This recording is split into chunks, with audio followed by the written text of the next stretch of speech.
প্রিয় ষষ্ঠ শ্রেণীর শিক্ষার্থীরা, শুভেচ্ছা নিও। আজকে আমি তোমাদের বিজ্ঞান বিষয়ের নতুন বই থেকে ষষ্ঠ অধ্যায় সংবেদীয় অঙ্গ এর ৪৫ পৃষ্ঠার কাজ সমাধান করে দেব।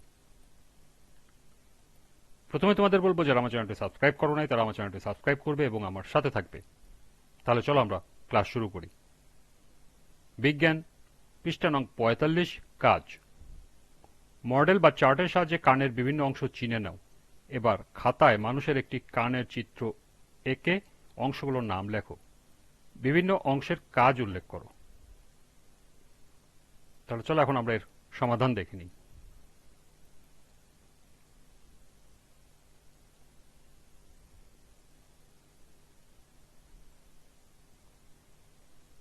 নিম্নে মানুষের কানের একটি চিত্র এঁকে এর অংশগুলোর নাম চিহ্নিত করা হলো।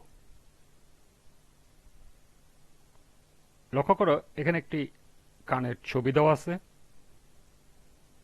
বাইরের অংশটাকে বলা হয় বহির্কর্ণ, এই অংশটাকে বলা হয় মধ্যকর্ণ এবং ভিতরের অংশটুকু বলা হয় অন্তঃকর্ণ। চিত্র মানুষের কানের বিভিন্ন অংশ তোমরা ঠিক এইভাবেই এঁকে মার্কিং করে দেবে।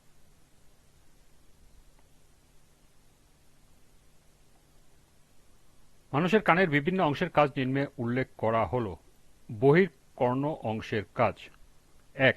বহির্কর্ণের প্রধান কাজ হচ্ছে পরিবেশ থেকে শব্দ তরঙ্গ ও ঢেউ সংগ্রহ করা। ২. বহির্কর্ণ শব্দ তরঙ্গের উৎসের দিক নির্ধারণে সহায়তা করে। এবং ৩. শব্দ তরঙ্গ কর্ণকুহরের মাধ্যমে মধ্যকর্ণে পৌঁছানোর কাজ করে।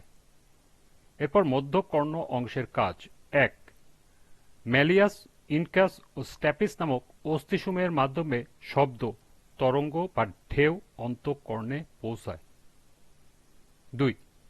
ইউস্টেশিয়ান টিউব কর্ণপটলের বাইরে ও ভেতরে বায়ুর চাপ সমান রাখে। সর্বশেষ হল অন্তঃকর্ণে অংশের কাজ। ১. দেহের ভারসাম্য নিয়ন্ত্রণে মস্তিষ্ককে সাহায্য করা এবং দেহের অবস্থানের অনুভূতির উদ্রেক করে। ২. ইউটিকুলাসের ভিতরে থাকা রস স্নায়ুকে উদ্দীপ্ত করে। ৩. ককলিয়ার ভিতরে শ্রবণ সংবেদী কোষ উদ্দীপনা ধারণ করে। এবং সর্বশেষ ৪ হল অডিটরি স্নায়ুর মাধ্যমে মস্তিষ্কে শ্রবণ উদ্দীপনা পাঠায়। এই ছিল এই কাজের সমাধান। আজকের ক্লাসটি এ পর্যন্তই।